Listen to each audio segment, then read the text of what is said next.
Okay.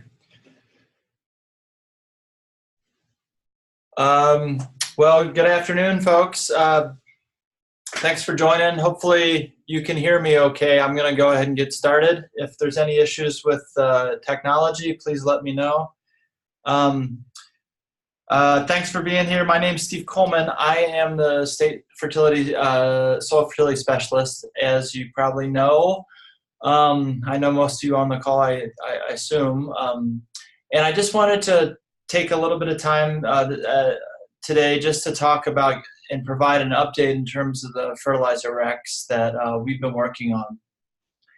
I like to start, because if I do it at the end I might forget, but I like to start by acknowledging that this is work that is really attributed to not just me, of course, but a lot of people. Anthony Fulford was a postdoc on this project for 3 years. There's just been a lot of people that have chipped in a lot of hours on this, and it's really made possible through funding from checkoff programs, so Ohio Soybean Council, Ohio Corn and Wheat, and a little bit of money from USDA as well. So with that, I'm just going to kind of launch into it. If we have questions, feel free to unmute and please just jump in. We can keep this informal. I'm intending for this to be mostly a kind of an internal discussion. We're not at the finish line yet, but if you do have questions, please let me know. Okay, so as you likely know, Tri-State Fertilizer Recommendations for Field Crops was originally published in 1995. This has provided a unified framework and kind of a cornerstone for how fertilizer is managed, how we think about soils and soil fertility in the tri-state region, okay? So when I started here 5 years ago or so, there was kind of a general sense that we needed to revise the fertilizer recommendations, okay? So why is that? I could ask the question, well, what's wrong with the fertilizer recs that folks think that, you know, this work is needed? Well, one of the first kind of glaring things, it's based on soil test extractants that are rarely used anymore. This is, it's described this as just spray P phosphorus and ammonium acetate for base cations.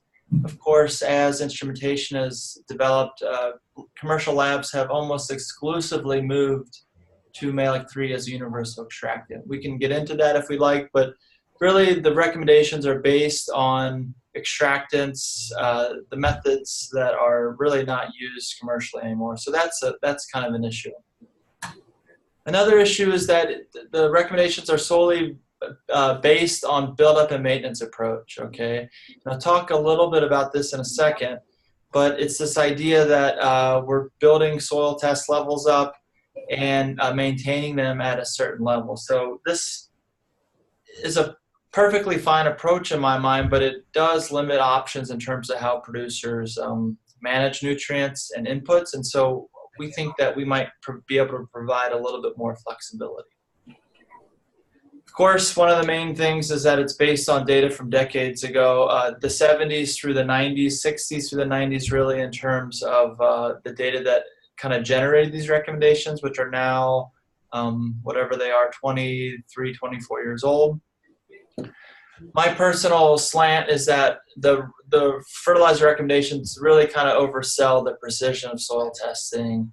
And that's something that I'd like to address a little bit in terms of the new recommendations. I can talk a little bit more about that later if anyone's interested.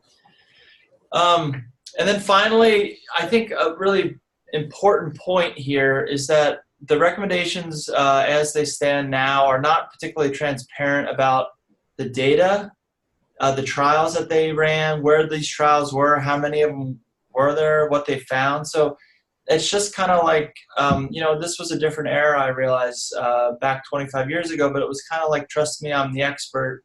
And I'm not, you know, there wasn't much sharing in terms of the data that went in there. And maybe from my perspective, maybe I'll show too much data in this talk, and maybe even to farmers, but I'm kind of on the fence, or of the opinion that if we're going to we might as well give them more than they want, or give them more data, give them, show them that the recommendations that we have are based on quite a robust data set at this point. Okay, so I'm going to just talk really briefly about these first two with 2 slides based on soil test extractants rarely used anymore, and solely use a buildup and maintenance approach. Okay, then I'll move on to kind of maybe some of the more main findings that might be a little bit more interesting and relevant. Okay, so one problem is that the tri-states are currently built on, they're based on Bray phosphorus and on ammonium acetate for P and K, okay? So what are we looking at here besides kind of some busy graphs? So this is Bray phosphorus that's historically been measured for developing phosphorus recommendations, graphed by Malic 3 phosphorus, okay? We are doing these conversions because we're obviously not going to slam the door on Bray P or ammonium acetate. They're perfectly valid extractions, but we just wanted to bring a little bit of clarity in terms of how we could convert back and forth, okay? So we can ignore all this, the equations and whatnot. We can see that these data are from a couple thousand data points across Ohio and Indiana, mostly on-farm samples, probably the better of like 200 sites or so that are represented here. So we consider this pretty robust data, and we see that there's a very good relationship between Bray and Malic phosphorus. Malic phosphorus, as we suspect, extracts a little bit more phosphorus than Bray. If we look at our axis here, 0 to 900, that's obviously a very wide range. Agronomically, if we zoom in, and this graph right here, can folks see my pointer? I guess I should ask that. Can we see my pointer if I'm pointing? Yes. Yes, okay, great, thank you. Okay, so the graph immediately, the upper right graph is just zoomed in at the agronomic range of 0 to 50 part per million, okay? When we do that, we can see essentially the same trend, but we have developed a new conversion that's based on this, and we've tried to make it as simple as possible, okay? So over on the right, here is kind of where we're gonna not have an intercept term in this conversion. It's just gonna be the slope. So we force the intercept through 0, and if you wanna convert from Bray to Malic, you're going to multiply by 1.35. In other words, Malic extracts 35% more P than Bray. Okay, so if you care about these sorts of things, you can convert back and forth simply by dividing and multiplying by 1.35. Ammonium acetate is what we're seeing down here. Ammonium acetate phosphorus versus phosphorus extracted via Malic 3. There's a little bit, again, this is the full range of the data that we had and then zoomed into this agronomic range. There's a little bit more spread in the data. We find that, and all the commercial labs treat Malic 3 potassium synonymous with ammonium acetate potassium. So those two are the same things. And we're going to kind of, we did see maybe Malic 3 extracting about 14% more total potassium than ammonium acetate, but we're going to essentially follow suit here and have made the decision that Malic 3 potassium is the same as ammonium acetate potassium, so there's no conversion needed. That's what this text is referring to. Okay, so that's just a little bit of housekeeping in terms of, I mean, there's a fact sheet coming out about this, but I don't really want to focus too much on this today. I want to talk more about the results that probably the majority of people are interested in. Another thing I said, I recalled the second point, solely using the build and maintenance approach, okay? So the tri-states, again, use this build-up and maintenance approach. The idea is that as soil test levels increase, our fertilizer rate is going to decrease. When our soil test levels are really low, we're in the buildup range. And what that says is we want to apply fertilizer in excess so we can not only supply crop removal, but actually drive soil test levels into this maintenance range, okay? So the maintenance range is bracketed by this critical level and maintenance limit as the tri-states are written. And once we're in this maintenance range, that's where the tri-states want us to be, right? That's how the recommendations are developed to get us in this maintenance range, which is essentially the sweet spot for soil test levels for both P and K. For phosphorus, it's 15 to 30. For corn and soybeans, 25 to 40 for wheat and alfalfa. So if we manage to this and we get our soils in this maintenance range, the idea is that we're simply going to be or generally applying at crop removal rate. So if we're pulling off, if our soils are in this maintenance range and we're pulling off 50 pounds of P2O5, the recommendations are going to be that we apply fertilizer at that 50-pound rate, okay?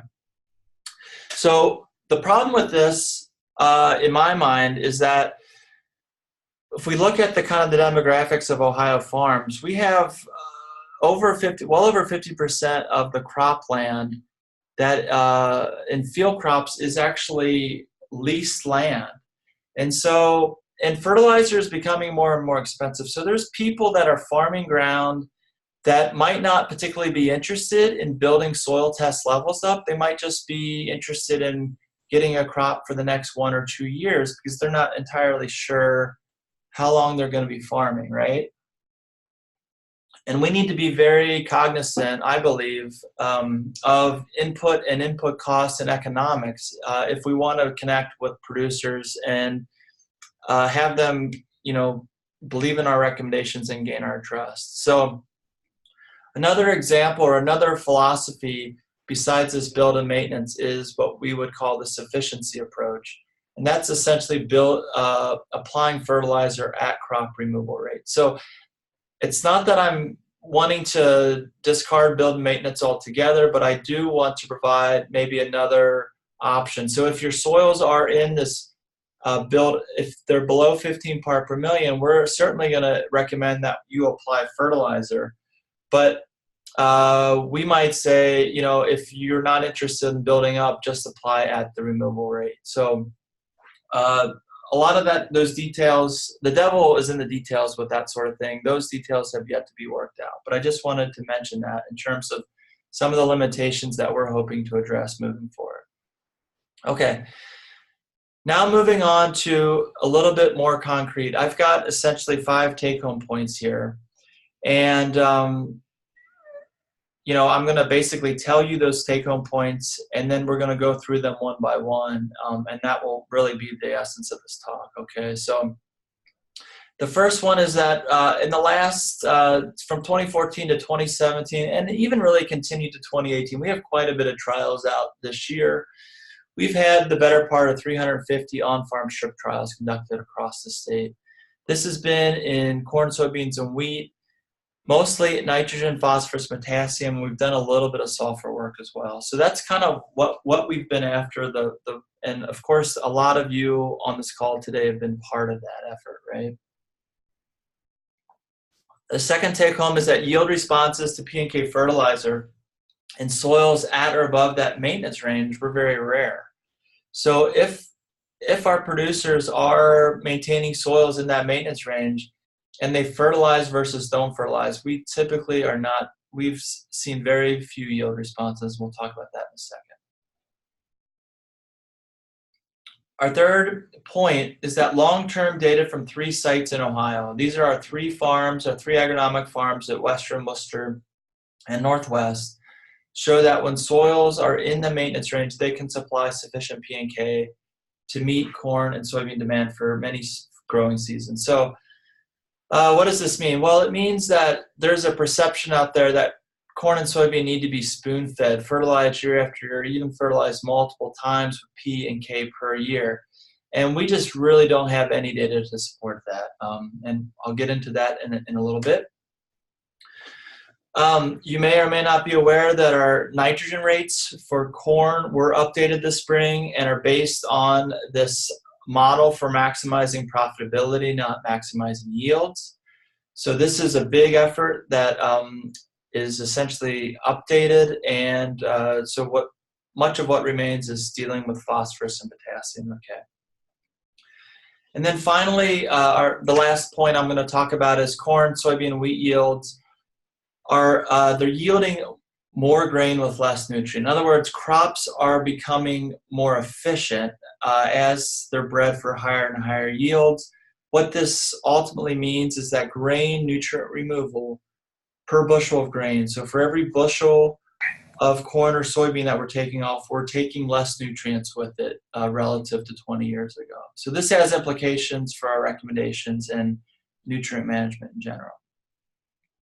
Okay, I'm going to stop there. I'm going to ask if there's any questions or any comments at all before I move on.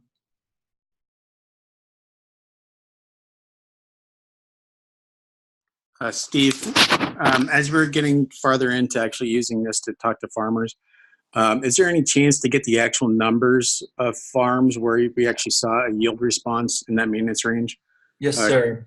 Yep. All that information is going to be provided, and I'll show you some numbers coming up, in the future slides. But not all of that is completely together yet, Lee. So, yep. Thanks. But I have a deadline of end of this year to have the analysis of P and K from Ohio finished. That's a self-imposed deadline, by the way. Okay, anything else before I move on? Steve, I have a question, I guess, about your last comment about our crops being more efficient.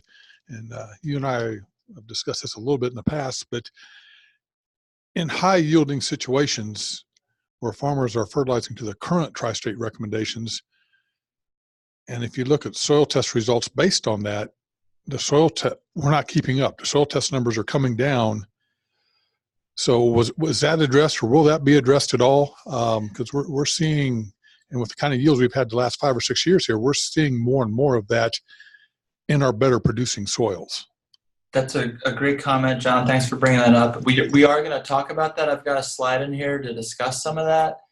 And again, it to me, that underscores, there's a number of kind of issues with that, but it underscores this idea of focusing solely on build and maintain and thinking more about crop removal in terms of a cornerstone for fertilizer management. So just bear with me, John, if I don't address that fully throughout this talk. Just feel free to chime in at the end.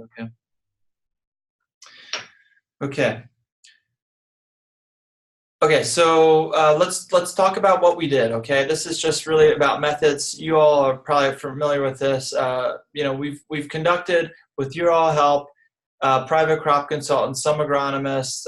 We've conducted a lot of strip trials. Okay, NPK and sulfur. Really, the goal was to get a diversity of different sites and soil types, different management histories. We were trying to be very flexible in letting farmers choose the crop, the source, the rate, the timing, placement, et cetera, the plot size. All that was scaled, and to whatever the producer's limitations were, or equipment needs were. Okay. So all of our trials are replicated, and most all of them are randomized. For P and K, it's a simple approach of a fertilized strip versus a non-fertilized strip, which we are calling our check, right? That's our control, or unfertilized. For all sites, we did a pre-fertilization soil sample across reps or per plot. We sampled tissue concentration, nutrient concentration in tissue as it was going into reproductive phase. We, of course, measured grain yield to see if that fertilization gave us a yield bump. We spent a lot of money and a lot of effort collecting grain samples and analyzing that for nutrient. And so we have a very good idea of how much nutrients we're removing per bushel at harvest now. So that's great information. And then we also took a management survey to just get a better understanding of that field history and tillage practices, cover crops, et cetera, et cetera. So that's what we're dealing with. These numbers are mostly final, but perhaps not. There might be a trial or two that drops or gets added depending. But here's really what we ended with, okay? And this, ladies and gentlemen, I am I think collectively we should be very proud of in terms of the work that was done. This is not by any stretch a trivial effort. We had nearly half of the counties in the state represented in this study, the shaded areas here on the bottom right, the map of Ohio. And we had just a number of nitrogen trials, phosphorus, potassium, and sulfur trials. The sulfur number will increase. So we're very pleased with kind of the results that we got, and just really we're in our 5th year of this, and it really wasn't started fully until 2015. So there's really just been primarily 4 growing seasons that have contributed to the vast majority of the data here. Okay. Yield responses to P and K fertilizer in soils at or above the maintenance range were very rare. Okay, so before we talk about results we found, I want to just mention this and just kind of use this as a framework for moving forward for the rest of this talk. So Jay Johnson was the fertility specialist before Robert Mullen, who I'm now following. And Jay spent his career here at OSU and didn't publish very much, but did a wonderful asset in terms of kind of detailing all of the fertility trials and the results over his 25-year career. And we went through and collected all the data. Here's the counties where these trials were done, P and K trials, and the number of different trials in each county. So not, of course, not the distribution that you just saw that we've just conducted, but he had 68 phosphorus trials, 92 potassium trials conducted over this 25 years, okay? Primarily from at the Western Branch, some at Worcester, and then a little bit at Northwest and some other random trials as well, okay?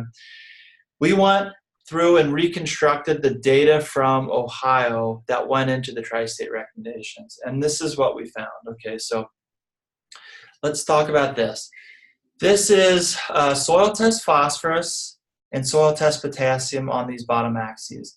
This vertical axis is relative yield.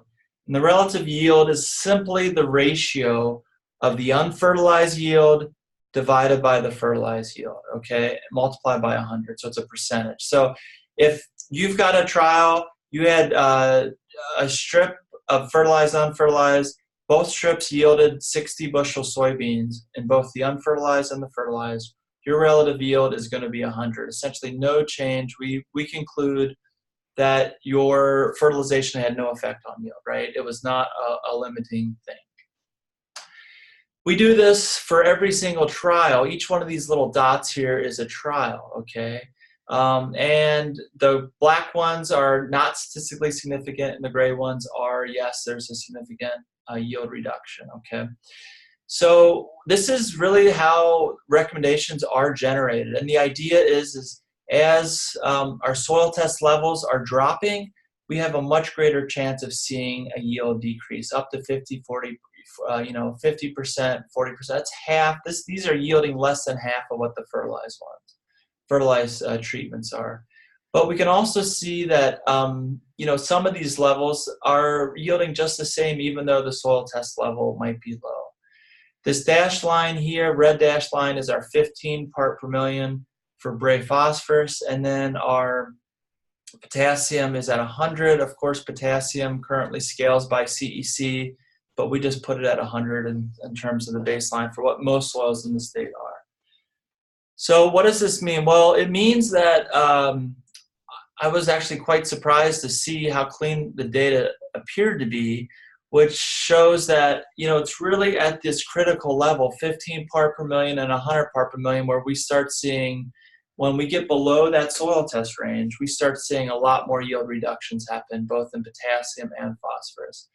And then conversely, when we get above that level, there's very few instances of seeing a fertilizer yield bump, okay? So this, again, from the 70s to the 90s, this is what we believe that Ohio fertilizer recommendations, that part of the tri-state, what they're based on, okay? So this is the same kind of approach that we are using today. We're doing basically the exact same thing, just doing it in larger strips on more diverse soil types and primarily on private farms and not university farms, okay? So this data slide is a little bit outdated, but I just wanted to show you We asked for load testing P and K soils. We really did not get them. Every year we ask for this. This is just the kind of a frequency chart of our soil test values in soil test P and soil test K over time. And then, ladies and gentlemen, the next slide I'm going to show you is kind of, it's still incomplete, but this is a slide that takes a lot of time to make. And it's not because it takes a lot of time to graph it, it's because it takes a lot of time to run a number of trials. This isn't even the full story, but we have most of the data in here right now. This is current data. Again, we're looking at soil test P for corn and soybean, okay? So wheat is not in here right now. And then our relative yield. This dashed line is at 90%. And we can see that we really don't have many trials that are below. We do have some. They're not in this data set just yet. Most of that is from our western branch and well, the 3 branches, I should say. So what we can see is that, you know, perhaps you might call it a boring story. Perhaps you might call it an expected story. Perhaps you might be surprised by this, but the reality is that when we're above that critical level represented by this dashed line, we are just not seeing yield responses, okay? I will point out that these lines right now are at 15 and 100 part per million, but the soil test, I stand corrected. They're at 15 part per million here, but this is actually a malic 3 phosphorus extraction, okay? So we could slide this if we did that conversion and increase to 35%. It'd take us to about 20. So this line would be slid up just a little bit more, but I'm not sure that the story is going to change much, okay? So this is soil test phosphorus for the trials that we've conducted, and this is soil test potassium, okay? Again, at 100 for corn, we can see when we get below 100, we can start seeing a little bit more scenarios of decreases in yield. But boy, oh boy, look what's happening for potassium. There's a lot of trials that when the unfertilized are actually yielding more than the fertilized. In the case of soybean in particular, you can argue that over half of them that are fertilized are actually yielding more, not statistically, but from just if we take the average of the unfertilized divided by the average of the fertilized, we're getting actually greater yield out of there. So, you know, this certainly could be random variation. It could be field variability. It could be salt from potassium chloride fertilizer that's actually, you know, reducing yields in that case. So, I don't want to read too much into this graph. We need to consider each one of these trials, each one of these dots kind of as individual observations. But in general, we're just not seeing yield responses above our critical level, okay?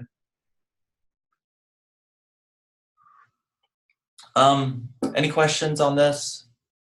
Again, not all the data are in here, but we have a lot of the data at this point. This is going to be, we don't see any difference between corn and soybean, as you can see. Here's our potassium moving backwards, our phosphorus. Our 90% cutoff is right here, which just, you know, it's kind of an arbitrary cutoff, but we'll call that 90%. So that's where we're at right now. This will continue to get filled in with some of our long-term trials that have really low, have driven soil test values down. I did not include in here because is it a fair comparison when we're comparing sites that haven't been fertilized for 9 or 10, 15, 13 years with trials with farms that have been fertilized relatively frequently? That's another discussion. Okay.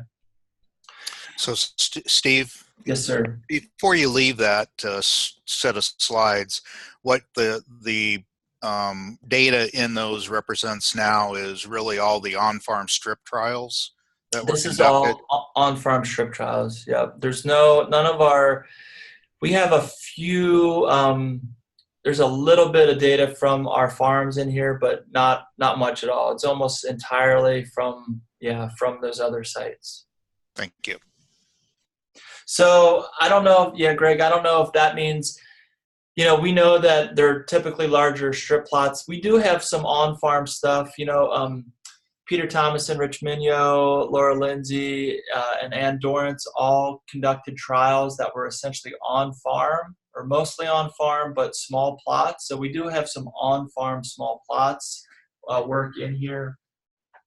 And some of these trials, this is a really crude representation because some of them had multiple rates, for example, and I've condensed everything to one rate here. So the data, even though it looks kind of sparse, the data are actually richer than what these graphs are representing. Okay, most of you probably have seen the long-term data from our 3 sites. I won't spend a lot of time on this, but our 3 farms in Clark, Wayne, and Wood County, of course, Northwest, Western, and Worcester. This was work that Robert Mullen started back in 2005 and grew corn and soybean with 3 different rates: a truly unfertilized rate, a 1x, which is essentially at estimated crop removal, and then twice of crop removal, both for P and K. It was a full factorial. There's a lot of data here. We've made a little bit of tweak, but these trials are essentially still intact. I'm just going to show you work that Dr. Anthony Fulford wrote up and published. We've got 4 more years, almost 4 more years of data at this, but some of that's been integrated. Greg, I looked at some of that. I just didn't have time to pull it all in for today, but we started essentially in maintenance range for these sites, a little bit on the higher end for Bray phosphorus for the 3 sites, and then for potassium at the lower range, except for Wood County, which is a little bit elevated, okay, with those oolitic Hoyt-Bell clay soils. We fertilized collectively. Of course, I wasn't here for most of this, but we worked up the data. Fertilization every other year after soybean versus a truly non-fertilized site, okay? And so I'm showing you corn grain here for the 3 sites, Clark, Wayne, and Wood. Here's our potassium treatments and our phosphorus treatments. And then the 3 lines, which are basically right on top of each other, are our 3 fertilization rates. A 0, that's our check, our at removal rate, or 1x, and then twice the removal rate that we remove from grain, okay? So we can see each one of these asterisks where we, quote unquote, have a statistically significant yield response.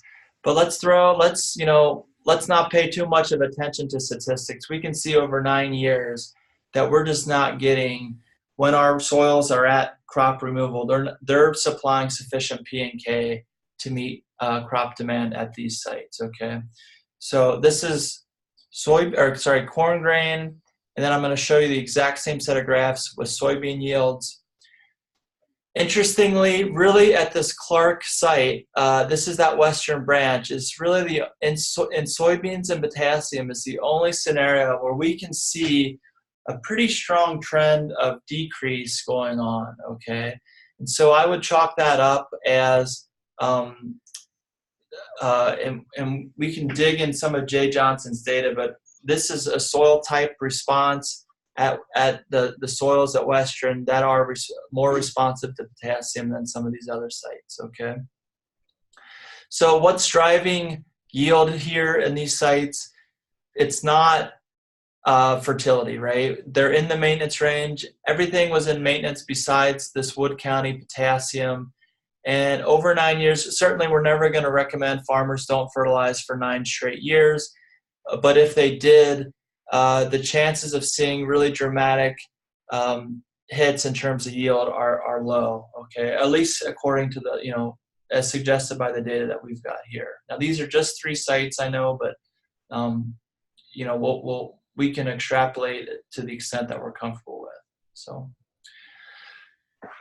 John brought out a great point about soil test trends, okay? So if you look at the yields here, I'm showing absolute yields. They're not, we had a couple really bad years with drought, of course.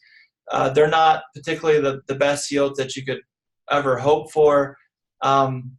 But let's look at what's happening to the soil at these same sites, okay? So Anthony compiled our soil tests trend data over time. Now we're looking at essentially the same thing, the same kind of structure, except this is now not yield, this is soil test level. Ray phosphorus on top, ammonium acetate, potassium on bottom, okay? And then again, our 3 fertilizer rates. Red is our check, our unfertilized. These blue triangles are our one-time removal rate, and then the 2x is our twice removal rate, okay? So what's happening? Well, clearly the red lines are going down. This is what we expect when we're not fertilizing.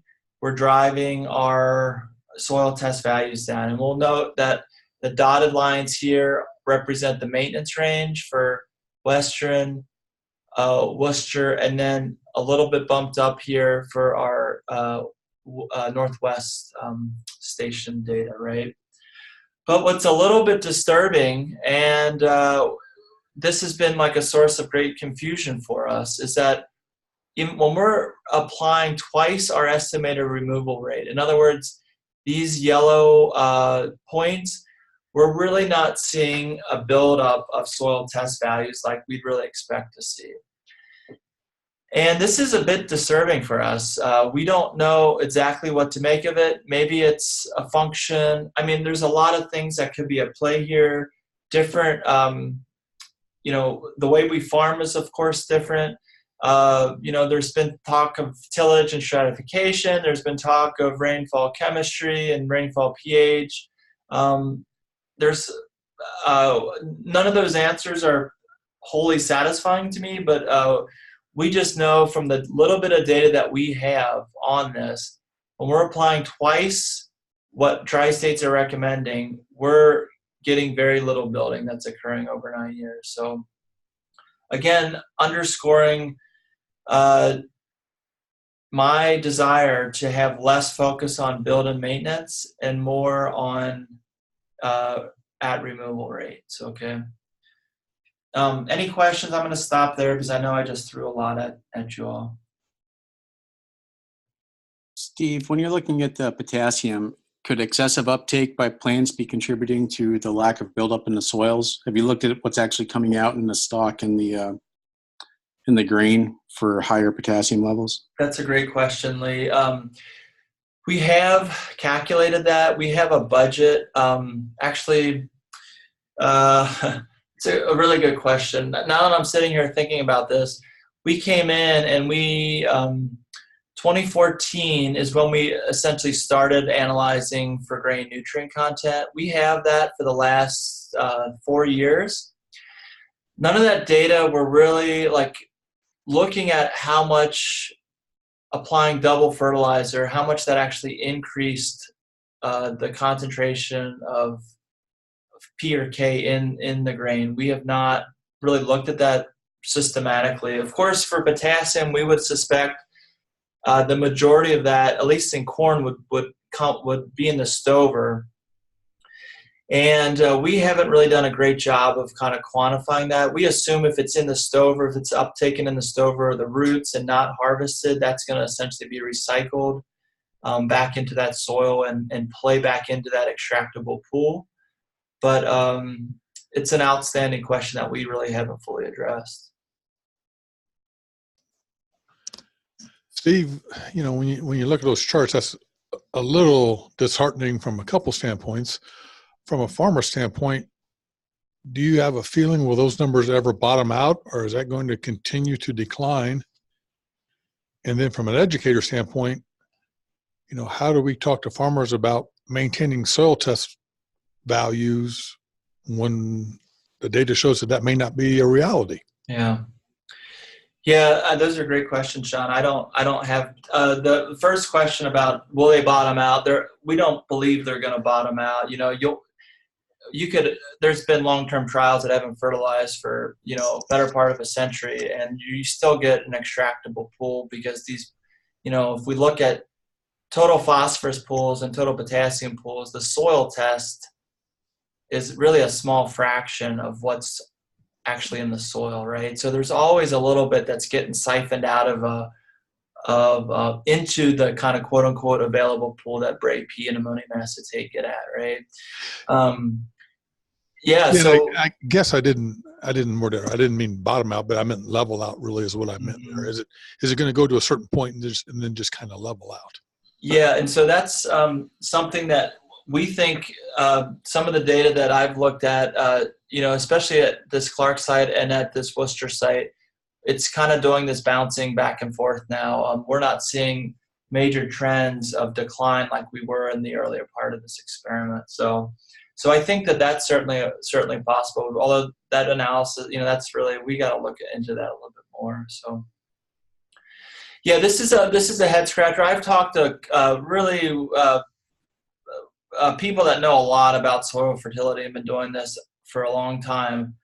I've talked to probably a couple dozen people about this because Anthony and I really could not make sense of it, and we don't have very satisfying answers. But it's we believe, we've analyzed these data at 2 separate labs. We believe that the soil test data are accurate.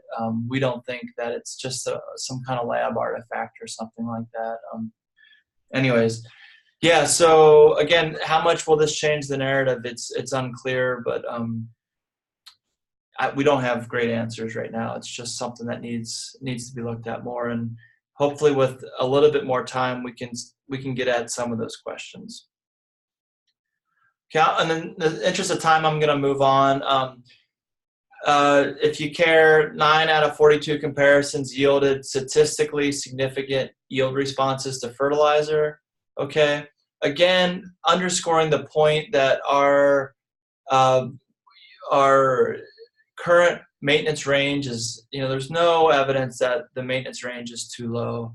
And then this idea that soil test levels failed to build substantially is a little bit disturbing if we're basing all of our recommendations on this build maintain.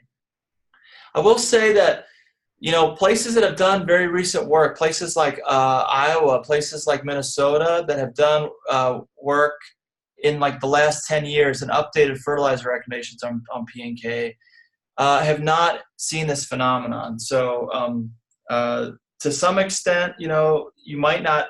We know when we get levels very elevated, it's hard to build. So the higher your soil test level, it's harder to build that. When they're really low, it's much easier to build. But we need to figure some of this out because it isn't entirely clear to me. Okay, I don't have a whole lot more, but I'm going to kind of go through a few things still. Our fourth point is recommended corn N rates were updated. That happened this spring. Most of you are probably aware that we use a maximum return to nitrogen approach. This is a unified framework across the Corn Belt. It's a model that's focused on maximizing farmer profitability and not yield. It's not a model focused on reducing nitrate leaching or improving water quality or reducing nitrous oxide emissions. It's a model that's supposed to, by design, make farmers the most money possible, right? So we should be clear about that. And we understand that as N rates increase, the increase of the rate of yield increase actually goes down. And what does that actually mean? Okay, so it's an online tool. If you haven't been there, it's the same web address. I've just created this little shortcut to make it more Ohio specific in the hopes of getting people there and not having to go type in some Iowa state address. All the data, as most people understand, all the data in Ohio came from Ohio, all the data from Indiana came from Indiana, et cetera, right? So it's just that Iowa State is the curator of this database and of this tool. And the idea in a general sense, and I'm going to go through this quick, but we have, this tool requires you to put in 3 inputs, what you're paying for nitrogen fertilizer, what you anticipate getting on a $1 per bushel basis for your grain, and then what your rotation is. Is it corn following corn or corn following soybeans? The idea is that you can continue to apply nitrogen, and we can often get a gross return to nitrogen, right? So our nitrogen response curve continues to go up as we add more and more nitrogen, but at some point it's going to plateau off. We can still squeeze maybe another few bushels with another 10 or 15 pounds, but this is our gross, right? This is just what we get without without counting our cost of production. This green line is our nitrogen fertilizer rate. That's going to increase linearly, right? If you put 100 pounds, it's going to be half of what it costs to put on 200 pounds, not including the cost of application. So as this increases, our inputs increase and our revenue is going to go down. This red line here is simply taking our inputs, subtracting from our gross, and here is our maximum. This is where that line peaks out. So this model is very simple. It tells us that we're going to, at what point will all these end rates, all these end response curves predict that we're going to see maximum profitability, okay? And that's our MRTN, or our maximum return to nitrogen rate. For the 228 nitrogen trials in Ohio that have been conducted in the last 15 years, corn following soybeans, that nitrogen rate is about 180 pounds of nitrogen. Can we get more yield if we apply 200 or 220? Of course. Is it going to pay for itself? The model says in most cases it will not. So that's what we're dealing with, okay? If you don't want to go to the tool, here's a table for corn back to corn following soybeans. When nitrogen's very cheap and corn prices are good, it's going to increase that nitrogen rate. When corn prices are really bad and nitrogen prices are high, it's really going to draw back. So our range here is 155 to 200 pounds for corn following soybeans in Ohio, okay? It's not going to dial you in and get you a perfect rate and really, but it's going to get you in the ballpark, and that's the intention. It's a very simple model. Okay, so this is done, it's out, it's ready to go. Please feel free to talk about it and use it to the extent that you like. Okay, then our fifth and last point is that corn, soybean, wheat are yielding more grain with less nutrient. Okay, our removal rates on a bushel basis, not our total removal rates, but a removal rate on a bushel basis is lower than it was 20 years ago. So how do we calculate this? Okay, let's just think about this. Here's a table showing a pound of nutrient per bushel of grain, okay? And what we can do is we can take this and we can multiply what might be an average yield, say 180 bushels. So there's 0.74 pounds of nitrogen for every bushel of grain on average. We can multiply this number by 180 bushels, and this is our nitrogen removal rate in grain from corn, okay?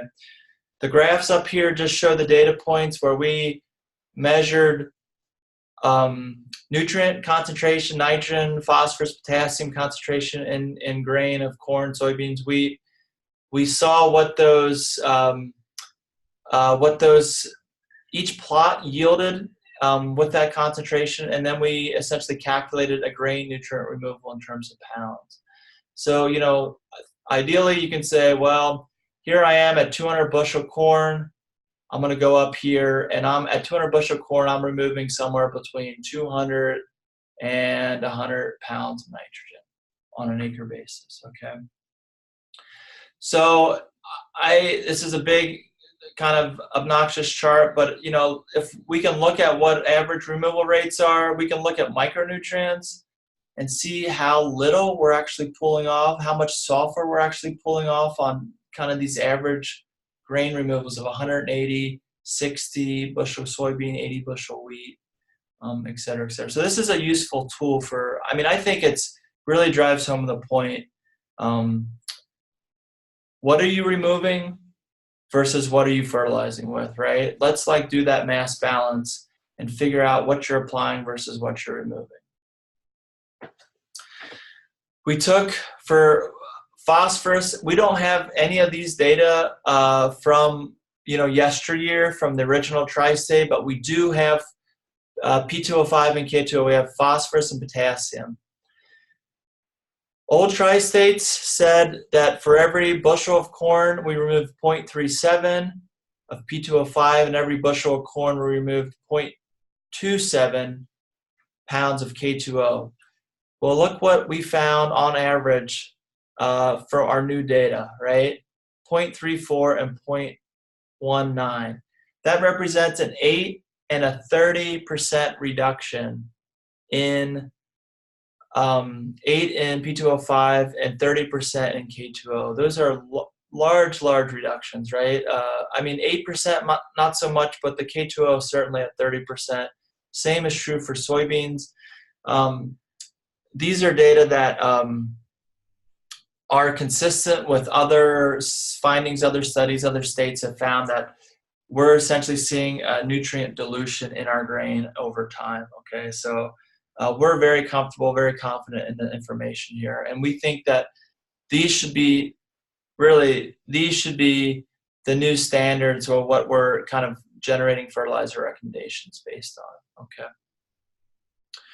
All right, so to sum up my kind of 5 take-home points, I don't have materials ready for winter programming yet, but I'm intending to do that. I mean, I will give you all by the first of the year at the latest a set of slides that you all can use for your fertilizer certification training, et cetera, et cetera.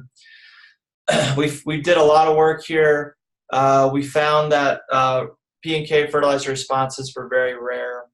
Long-term data shows that when soils are in that maintenance range, they can supply P&K for many growing seasons. In other words, crops don't really need to be spoon-fed. We don't have evidence of that. Recommended corn N rates were updated and are out and can be used, and our grain nutrient removal is less than it was 20, 30, 40 years ago. Okay, so my timeline is that at the end of this year, I'd really like to have P&K analysis finished and wrapped up. Our sulfur work, we had a lot of sulfur trials out this year, and that is going to be written up and released sometime next year in 2019. The intention is to continue this as a 3-state document, as a tri-state fertilizer recommendation. But we need to update it a little bit more regularly instead of it having something that just gets put on a shelf and left in place for 25 years at a time. So we really need to be transparent in terms of the data that we have, what we do know, the confidence in our methods, and we need to do a lot of work in terms of developing tools, both for education, but also for just generating fertilizer recommendations. So that work really has not started. But that's where we're at. I'm going to stop there, and happy to take any questions at this time.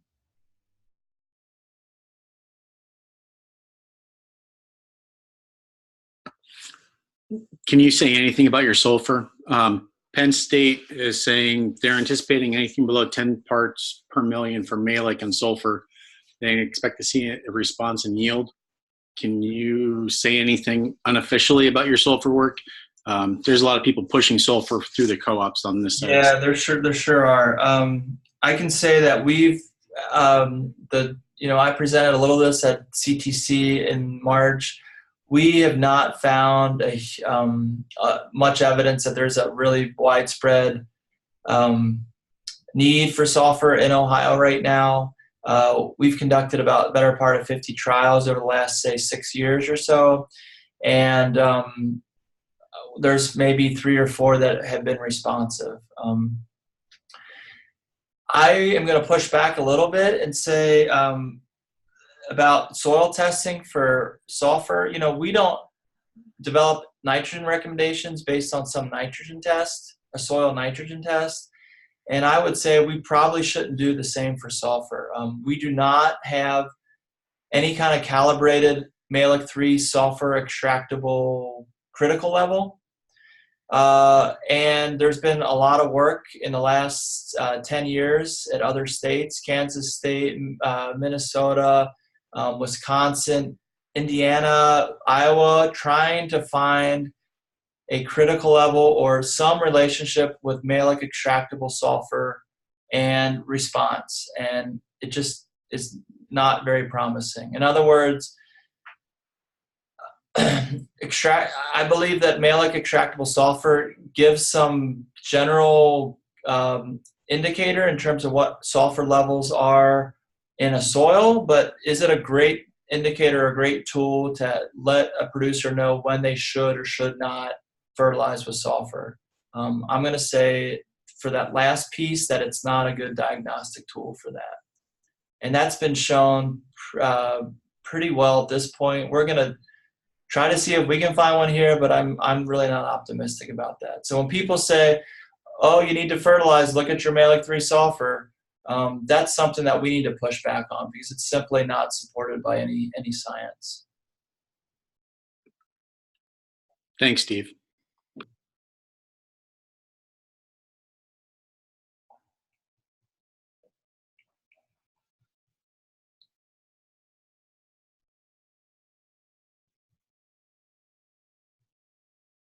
Anybody else?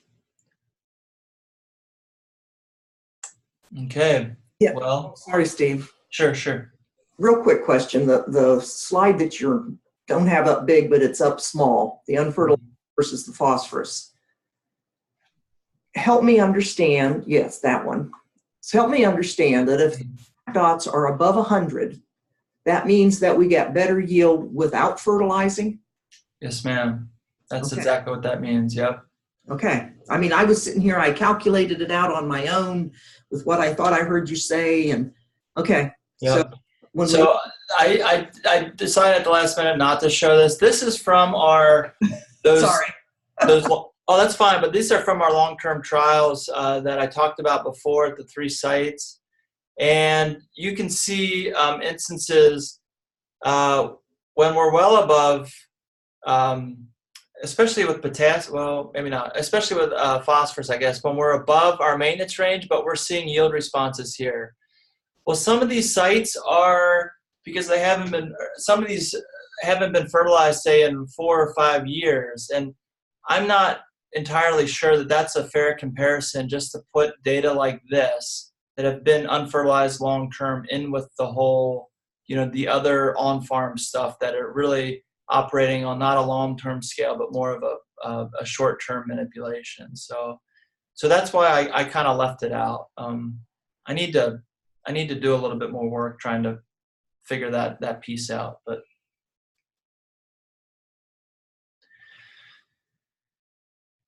Steve, this is Lee again. Another question. Are you planning to do any sort of path analysis to see what's really driving some of that variability? Or is your plate pretty full? Because I'm just thinking you could work with Aaron Wilson in the climate office to get some climate data. And you can look at some of the data you probably already have, throwing that in there and seeing what's really driving this yield and what percentage of your phosphorus and potassium is fertility levels driving yield. Just a thought. That's a great thought, Lee. We've thought about that. I have a PhD student who is doing essentially just that, but actually a little bit different, not just total yield. They're looking to see if some of these soil health measurements can go in and help inform in any extent yield responses when we do see it. One of the challenges of our data set are, aside from this, which is, again, a little bit unique because it's a long-term unfertilized scenario, if we went back up to something like this, there aren't particularly that many trials. I don't have marked here which ones are responsive or not, but we don't have a lot of on-farm trials that are actually, quote-unquote, statistically significant. So we might not need that framework, that ANOVA framework, to kind of ask the questions that you're talking about. But the reality is just, we applied a lot of fertilizer, not like, we applied fertilizer at appropriate rates at all these trials, and we just didn't see many signals that we needed it. So, but thanks for that thought.